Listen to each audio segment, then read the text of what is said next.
Hello, beautiful family. How are you all doing? Thank you for the love, the support. So, my beautiful people, today I have a quick one to share with you. This message is coming to you from the leader of Ambazonia, Dr. Sho Ayuba. In fact, he sent a very wonderful message, of which it is good for you to listen to it because, as I said before, knowledge, information is powerful. You need to be informed at every given time, and every day we are learning. So let me allow you to listen to him. Drop your opinion in the comment section, and I'll be right back. They do not provide what it is required to be able to take us forward. It is not about prescription, it's about what they have not been able to offer. And so tonight, I speak to you as the leader of the Ambazonian War of Liberation. And I ask you to embrace that. And that we will move forward as one people. We will unite our forces on the ground. And at the appropriate time, we will bring every stakeholder and political actor together around a common platform, a common vision, and a common pathway for sustaining the gains we have made and for developing the norms and values that will take us into the future. My fellow people, the next issue I want to talk about is the concept of the diaspora. Individuals in our struggle, especially the IG care, that have struggled to assume power without the competence to deliver, have tried as much as possible to use ground zero to demonize the diaspora. They orchestrated all weak plans. Oh, power must go to ground zero must take over. When they thought they had power, ground zero had to listen, had to follow orders. When they thought they had lost supposed power, no, they should transfer the burden of vision, competence, foresight, endurance, accountability to the same poorly armed individuals who are struggling on a daily basis to survive. The forces on the ground have to enforce ghost towns. They have to ensure that they control checkpoints. They have to ensure that they fight the enemy. They have to make sure there is no 11th of February, no 20th of May. October 1 is celebrated. They have to mobilize resources. And then they have to still carry the heavy burden of leadership. So what is the role of the diaspora? All these machinations have not worked. They have transformed our defense forces into different clusters, changing their names from AMF to Ground Zero Defense Group, all sorts of attributes, all machinations to make sure that they can be hijacked, they can be manipulated, using unity as the catchphrase. The worst thing they have been able to do is to use the narrative constructed by the enemy. From the beginning, La Republique tried to divide Ambazonians. It forgot that the Tassang Wilfred, the Mfongala, the Akwangas, the Ayabas began this struggle from the ground. And they were either in jail or driven into exile. And they started blaming the diaspora for orchestrating the resistance on the ground. Instead of blaming the oppression, the occupation, the abuse, the killing as the justification for the resistance, they were blaming people in exile. They were calling on the government of Norway, the United States, United Kingdom, everywhere to arrest those who have stood firm to support our people. They have used fake lawyers to threaten leaders in the diaspora, to blackmail them. That is how Cameroon attempted to divide our people. First between the Northwest and the Southwest, then between Ground Zero and the diaspora. We spoilers foolishly bought into that narrative. And they start asking power that did not exist to be transferred to Ground Zero. You're talking about forces who are struggling to stay alive, who are struggling to have materials, who are struggling to be able to take care of the widows, the orphans, the wounded. You want to give them still the most important burden in a struggle, which is that of leadership. Because your leadership has been defined in terms of corruption, in terms of opportunities, in terms of the creation of world. Not of defiance, not of competence, not of accountability, and not of wisdom. And most of the times, most of these leaders die very early. No struggle has survived without the diaspora. None. I want you all to study the literature on the important role of the diaspora. Not only in struggles, in post-independent stability. Today, the amount of money that is injected into India by Indian diasporans far surpasses the amount of money that is injected into India through foreign direct investment. That is the importance of diaspora in creation of opportunities, wealth, and stability. The amount of money that Biafrans push from the diaspora far eclipse any amount of investment that Nigeria or any bilateral, multilateral institutions will inject into Biafra land. So diaspora is critical. And the attempt by a group of disgruntled individuals seeking power to try to use ground zero to demonize diaspora is playing into the hands of the enemy. Whether in aspects of negotiations, when they started taking shortcuts to meet our generals, knowing fully well they don't understand the breadth and depth of aspects of negotiations. Knowing fully well they are under pressure and they can give in to the antics of the system. They have been able to use this narrative to recruit from amongst our forces and carry them into the DDR and start using them as propaganda tools and people use in mapping. All because in our desperation to hijack the struggle, we applied a couple of instruments that have not been very useful in our struggle.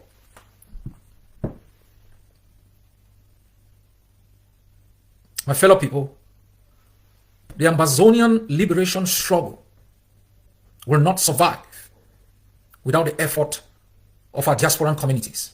It will not survive. And so for all those who are being instrumentalized, who are being used to blame diaspora, I ask you to abandon that pathway. We have all, whether ground zero or diaspora, made our own mistakes. In terms of corruption, corruption is more rife amongst generals than among those in the diaspora. There are a handful of individuals out here who have been so corrupt, who have misused forms. You can count them with your fingers. As one of our comrades of Amber Newsline noted in one of his outings, commanders, in your phone, you found 40 million. So corruption is not a diasporan issue. And I ask all of us to embrace each other and to know that we will not survive now or after independence without each other. Without ground zero, there will be no struggle. Without diaspora, you will not have the engine. You will not have the boosters that have always been necessary in struggles to make sure that they continue. All leaders in most liberation struggles have been in the diaspora. They have entered and established bases when they can be protected because enemies go after leaders. They know if they decapitate the people, the sheep are left without a shepherd and they can be confused by everyone. Diasporans are critical, and I would ask Ground Zero and our people to embrace this. If you have leaders that have failed, you identify them and hold them accountable. And if we have commanders who have failed, we will identify them and hold them accountable. We cannot engage in collective abuse, in collective retribution against people who are doing their utmost best to make sure we are free. We will fight together, we will go to jail together, and I am damn very sure that we will be free together. The last point I would address before I go into the Christmas issue is that of what we fight for. I followed the video of our forces in Gokitungia talking about allegiance must be to the flag. It is very important that we have it right. I know that in our desperation, in our frustration about the incompetence of individuals and institutions, we will tend to identify ourselves with objects. You don't fight for the flag. You fight for the land. The flag is an identifier. It's like the border stone. If you're in a football team, you don't play for the jersey. You play for the club. In the football team, the jersey is not the person that gives you command. You have the coach. You have the captain. Even in those little things, you discover that the jersey that football players wear act as identifiers. So if you see a jersey, you say this is Top Tazan Mutengere. You say this is Kamakumba. You say this is Victoria United. You say this is Pitability Bamenda. He identifies, you with the team. But when the team wins, they talk about, Opopo has won. When Ambazonia will win tomorrow, Ambazonia must have won, not the flag. The flags are symbols. They are objects that we can identify ourselves to. So when you are a general in a barrack, you are the leader of that barrack. There is command and control in that barrack. You are very important in whether that barrack succeeds or it fails. So leadership is not only at the top, it's right at the bottom. The leader of the brigade, the mission commander, the logistics chief, the intelligence officer, the commander of the barrack, the deputy commander, the colonels, the captains, the lieutenants, the brigadiers, and all others. These are the leaders. As I said again, leadership is critical. The flag is your identifier. Let me tell you something about the Eritrean war. If I show you the flag that the American revolutionaries used, you might not even identify it. You will never forget the name of George Washington. Never. If we talk about some of those who sacrificed, you may never know their names. We will never forget the emblematic words of the Gettysburg Address. Leaders are central to outcomes. The Eritreans, there was a town called Nakfa. Nakfa. Eritreans, Nakfa was very important for Eritreans. It was a very important town. Nakfa embodied the Eritrean resistance because this was the center of the Eritrean resistance, the town of Nakfa. The Eritrean currency today is named after that town, Nakfa. The Eritrean currency is called Nakfa. Something I wrote about it. The stone structures dug deep underground serve not just as the protective shelters for the fighters, but became places where friendships were cemented, commitment and courage displayed, pain and hurt shared, and where the fate for Eritrea and her people was laid. Eritrean forces, they built trenches, underground tunnels. They used those tunnels, the network of those tunnels, to build underground hospitals. The wounded were treated there. Those resting stayed there. Those who died were brought there. Those who fought and needed to rest came in there. It became a place, as it is written, not only to grant protection to those who fought, but where friendships were cemented, commitment and courage displayed, pain and hurt shared, and where the fate for Eritrea and her people laid.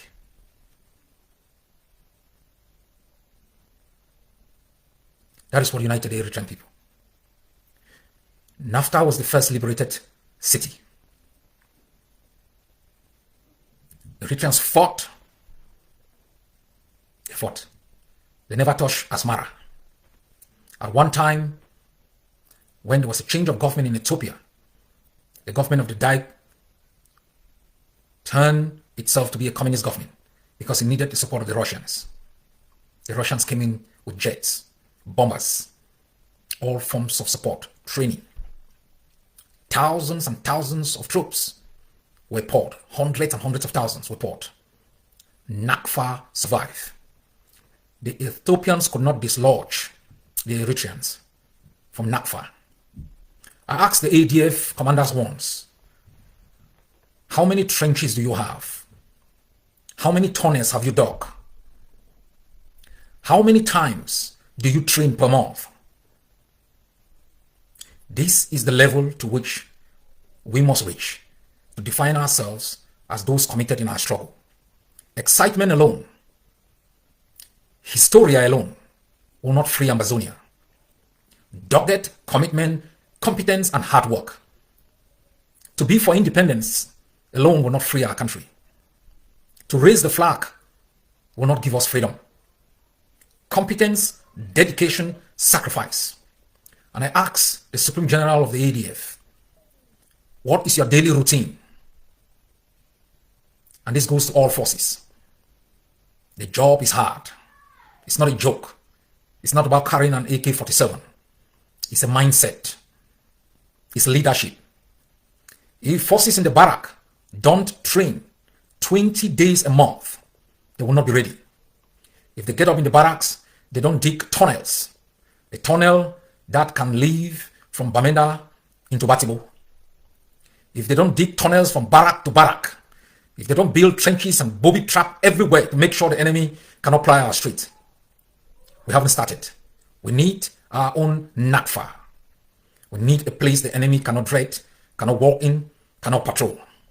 That is where I am taking the struggle. That is the next level. And I ask you to have faith. Have faith. I know you watch on a daily basis the enemy running around, patrolling, killing, and displaying the bodies of our citizens on the street. I see far deeper. The foundation of our struggle is very, very sound. It's very strong. We need an injection of funds to alter the trajectory, to bring back that 2016, 2017 excitement that will act as a booster to take us to the level of state controls. It will not require only excitement. It will not only require your loyalty. It will require that you put in the hours, you put in the time, that you acquire competence in the exercise of your duty, in your support for the struggle. It will require sacrifice. So my people, we've got work to do. It's not about the pronouncements we make. Even the strategies we put in place will require that we follow through. We make sure everyone is committed. It's not going to be by our emotions, how we feel about each other. Whether you like Dr. Cho or you don't like me, how far you feel about me, whether my face is bushy, whether I look handsome or ugly, all those attributes are irrelevant. What is required is the competence, the dedication, and the savoir-faire to deliver us freedom. And I can attest to the wisdom that I've acquired in the past 35 years, that I have seen in our people all what it takes. But we should not use our emotions. We should not be manipulated to think we can alter the trajectories of wars. On the 24th and 25th of December 1914, on the Western Front between the belligerents of World War I, soldiers observed a period of truce. They left their trenches, they moved over to each other's trenches, they celebrated Christmas together, they went back, started killing each other. In some front lines, they even played football matches together until the leadership of both camps got angry and ordered those forces to go back into their trenches and keep fighting to make sure that, as what they said, goodness should triumph over evil. So my people, I understand the importance of Christmas to our soul. It is more than the birth of the Son of God, the person you believe as the one that should transition you from your life of mortality on earth to that of eternity after death. I know your attachment to the values, to the commandments, to the wisdom that are embodiment of Christ's existence. I know he gave his life on the cross for all of us. I know he was betrayed by man. I understand you, and I feel your pain in what you have gone through in the past 7 years. And I have been listening to the calls. I have been making consultation with commanders from FACO. There have been meetings between Supreme General of the ADF and other generals. There have been discussions in the background. We have weighed our options with respect to the celebration of Christmas in 2023. Unfortunately, Christmas falls on the day of our collective resistance. And there have been calls by individuals that we should suspend the day of resistance and ask our people to celebrate Christmas.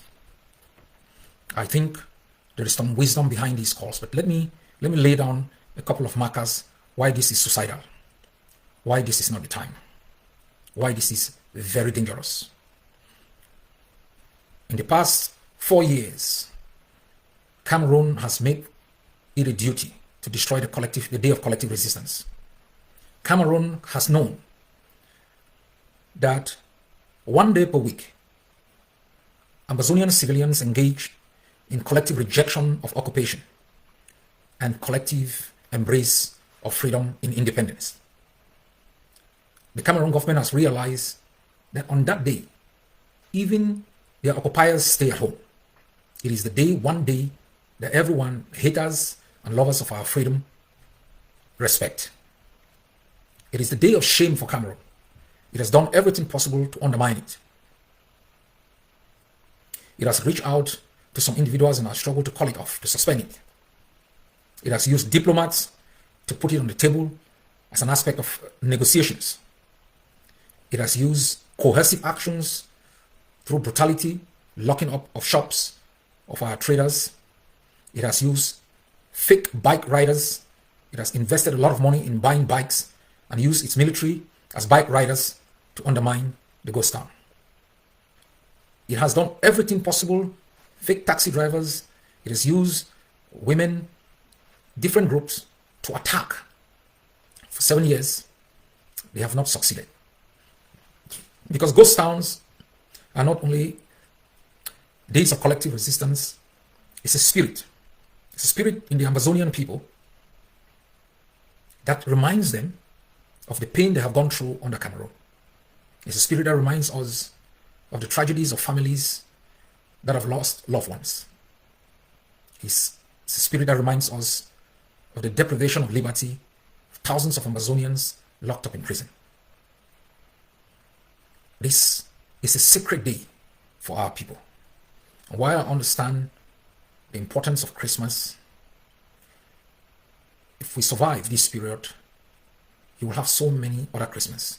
Christmas 2024 will be on a Wednesday. So my beautiful family, that brings us to the end of this update. Please like the video, share and subscribe. If you haven't subscribed to this channel, please do where to subscribe. If you did not subscribe, what do you gain? Hey, Progress the Analyst is here for you to give you all the update back to back. Thank you once again and bye-bye.